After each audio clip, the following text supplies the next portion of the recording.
أشهد أن لا إله إلا الله وحده لا شريك له وأشهد أن محمدا عبده ورسوله أما بعد فأعوذ بالله من الشيطان الرجيم بسم الله الرحمن الرحيم سامعین و ناظرین کرام، السلام علیکم ورحمۃ اللہ وبرکاتہ۔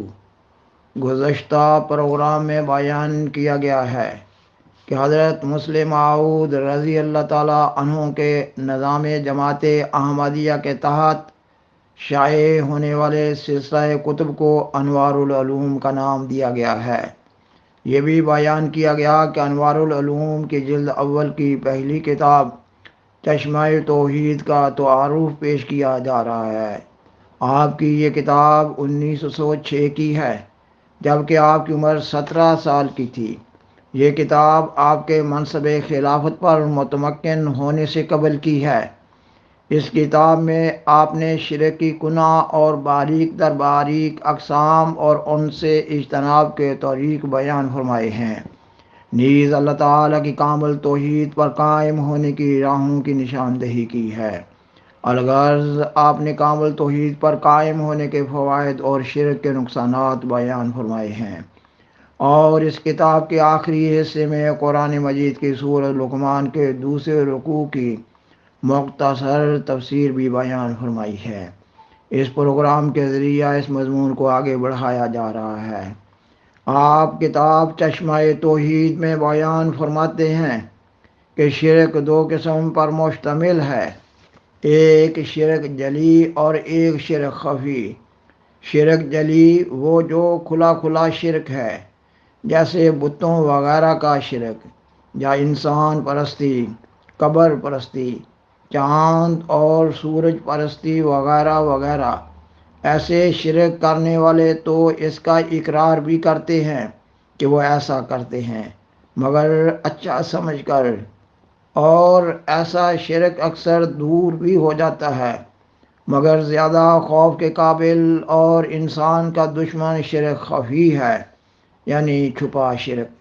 ایسا شخص مانتا ہے کہ خدا ایک ہے، اور پھر مشرک کا مشرک ہی ہے۔ وہ بتوں کی پرستش اور دوسری چیزوں کی پرستش کو بھی برا سمجھتا ہے، مگر پھر بھی شرک کے مرض میں گرفتار ہے۔ وہ ایسا ہے جیسا کہ ایک مریض ایک سخت مرض میں گرفتار ہے اور پھر بھی علاج کرانے سے گریز کرتا ہے۔ حکیم اس کو دوائی دیتا ہے، اور وہ حکیم کی عقل پر ہنستا ہے کہ میں تو اچھا بھلا ہوں، مگر افسوس کہ اگر اس کو چشم بصیرت ہو تو وہ سمجھے کہ میں حکیم پر ہنستا ہوں، حالانکہ میری حالت ایسی ہے کہ اس پر رویا جاوے۔ پس ایسے شرک سے بچنے کے لیے سوائے اس کے کوئی علاج نہیں کہ خدا پر ہی کامل بھروسہ رکھا جاوے اور خشوع و خضوع سے دعا کی جاوے کہ یا الہی ہم کو اس مہلک مرض سے بچا۔ یہ شرک مختلف شکلوں کا ہوتا ہے، جیسا کہ ایک شخص جو اپنے حاکم کے ڈر کے مارے اپنے عبادت کے وقتوں میں تساہل بے جا کرتا ہے، یا خیال کرتا ہے کہ یہ حاکم اگر مجھ کو اس نوکری سے الگ کر دے تو میرا اور کوئی چارہ نہیں، اور میں سخت مصیبت میں مبتلا ہو جاؤں گا، یا یہ کہ اگر فلاں شخص میری مدد نہ کرے گا تو میرا کام نہیں بنے گا، تو وہ شرک کرتا ہے، گویا کہ خدا سے بڑھ کر اپنے حاکم سے ڈرتا ہے، یا خدا کی مدد سے بڑھ کر کسی اور کی مدد پر بھروسہ کرتا ہے۔ پھر دوستی کے رنگ میں ہوتا ہے۔ بعض دفعہ انسان کسی دوست کے خوش کرنے کے لیے کوئی ایسی حرکت کر بیٹھتا ہے جو شریعت کے خلاف ہو، اور نہیں سمجھتا کہ خدا کا خوش کرنا مجھ پر زیادہ واجب ہے بنسبت اس دوست کے، پس وہ شرک کرتا ہے۔ اور پھر اولاد اور مال پر بعض دفعہ ایک انسان اتنا بھروسہ کر لیتا ہے یا اتنی محبت پیدا کر لیتا ہے کہ وہ شرک کے درجہ پر پہنچ جاتی ہے۔ بس ایسے شرک سے بچنے کے لیے کوشش کرنی چاہیے، خدا سے دعائیں کرو اور خود کوشش کرو، کیونکہ جو اس کا دروازہ کھٹکھٹاتا ہے وہ ناکام واپس نہیں آتا، جو اس کو پکارتا ہے اس کی سنی جاتی ہے۔ دیکھو آج کل کا زمانہ ایسا خوفناک ہے کہ خیال کرنے سے ڈر معلوم ہوتا ہے، اور ویسا ہی بلکہ بڑھ کر بابرکت بھی ہے کہ سوچنے سے خوشی حاصل ہوتی ہے۔ سامعین و ناظرین کرام، جیسا کہ بیان کیا گیا ہے کہ آپ نے قرآن مجید کی سورہ لقمان کے دوسرے رکوع کی تفسیر بھی بیان فرمائی ہے۔ اس تفسیر میں سے بعض حصے بالاختصار پیش کیے جا رہے ہیں۔ یہ کہ خدا تعالیٰ فرماتا ہے کہ میں نے لقمان کو حکمت بخشی تاکہ شکر کرے اللہ کا، اور جو شکر کرتا ہے پس وہ اپنے نفس کے لیے کرتا ہے، اور جو کفر کرتا ہے پس اللہ تو بے پرواہ ہے اور تعریف والا ہے۔ اس جگہ خدا تعالیٰ ظاہر کرتا ہے کہ میں نے لقمان کو حکمت دی، اور دنیا تو پہلے ہی لقمان کو عقل مند مانتی ہے۔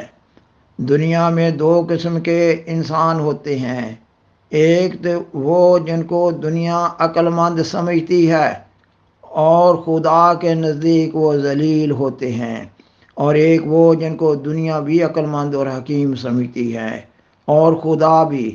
پس یہاں خدا تعالیٰ فرماتا ہے کہ نہ صرف دنیا ہی لقمان کو عقل مند بتاتی ہے، بلکہ میں نے بھی اس کو حکمت دی ہے، اور میں بھی اس کو حکمت والا قرار دیتا ہوں۔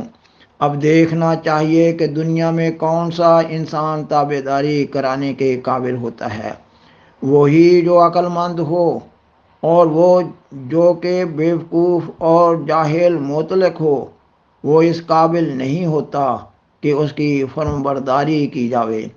پس اس جگہ خدا تعالیٰ فرماتا ہے کہ لقمان تو دنیاوی لوگوں کے خیال بموجب اور دینی لوگوں کے ایمان کے مطابق ایک حکمت والا آدمی تھا۔ پس ایسے آدمی کی بات تو بڑی وزن دار ہے، اور چاہیے کہ دنیا اس کو قبول کرے۔ اب جو بات کہ لقمان کہتا ہے وہ آگے بیان ہوگی۔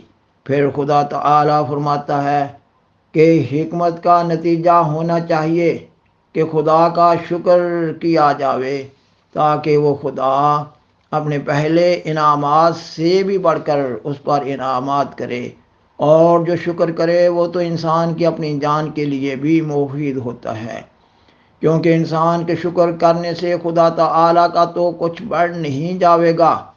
خدا تعالیٰ کی صفات میں نہ طاقت میں کوئی ترقی ہوگی، بلکہ الٹا شکر کرنے والے کو فائدہ پہنچے گا۔ پس باوجود ان باتوں کے ہوتے ہوئے جو کفر کرے تو خدا تعالیٰ کو اس کی کیا پرواہ ہے۔ پس اے احمدی قوم، خدا ہمارا رشتہ دار نہیں، شرک سے پرہیز کرو اور عبادت کرو تاکہ خدا تمہارا نگہبان ہو جائے۔ دیکھو کہ خدا نے نوح علیہ السلام کے بیٹے تک کی پرواہ نہیں کی۔ پس اس بات سے خوش ہونا کہ احمدی ہیں نادانی ہے، بلکہ ایسے کام کرو کہ احمدی ہونے کے لائق ثابت ہو۔ اب بیان فرماتے ہیں کہ شرک سے مراد یہ نہیں کہ صرف لا الہ الا اللہ کہہ دیا اور پاک ہو گئے، بلکہ حضرت لقمان فرماتے ہیں کہ کل شرک جلی اور خفی سے اپنے آپ کو بچا۔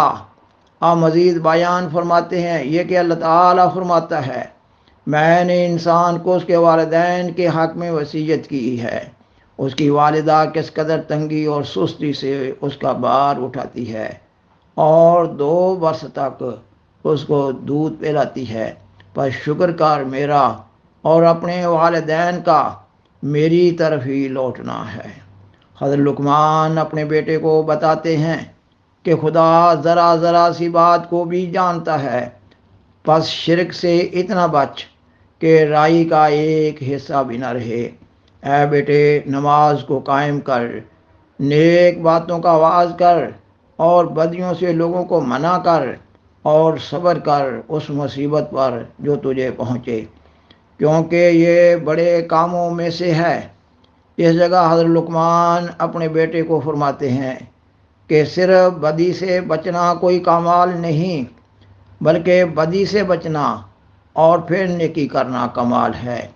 لوگوں کے لیے اپنے منہ کو مت موڑ، اور زمین میں کبر اور اکڑ سے مت چل، کیونکہ خدا کو متکبر اور فخر کرنے والا انسان پسند نہیں ہوتا۔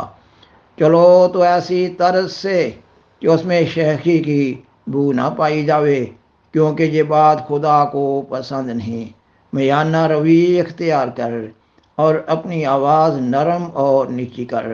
آپ بیان فرماتے ہیں، اس رکوع میں حضرت لقمان اپنے بیٹے کو فرماتے ہیں کہ تو پہلے شرک کو چھوڑ، اور اس طرح گناہوں کو ترک کر کے عبادت کو قائم کر۔ پھر جب تو گناہوں کو چھوڑ دے گا اور نیکیاں کرے گا تو خدا کا برگزیدہ ہو جائے گا۔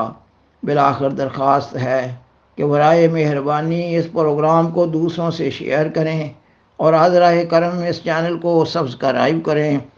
جزاکم اللہ تعالی احسن الجزاء، وآخر دعوانا ان الحمد للہ رب العالمین۔ والسلام علیکم ورحمۃ اللہ وبرکاتہ۔ شکریہ۔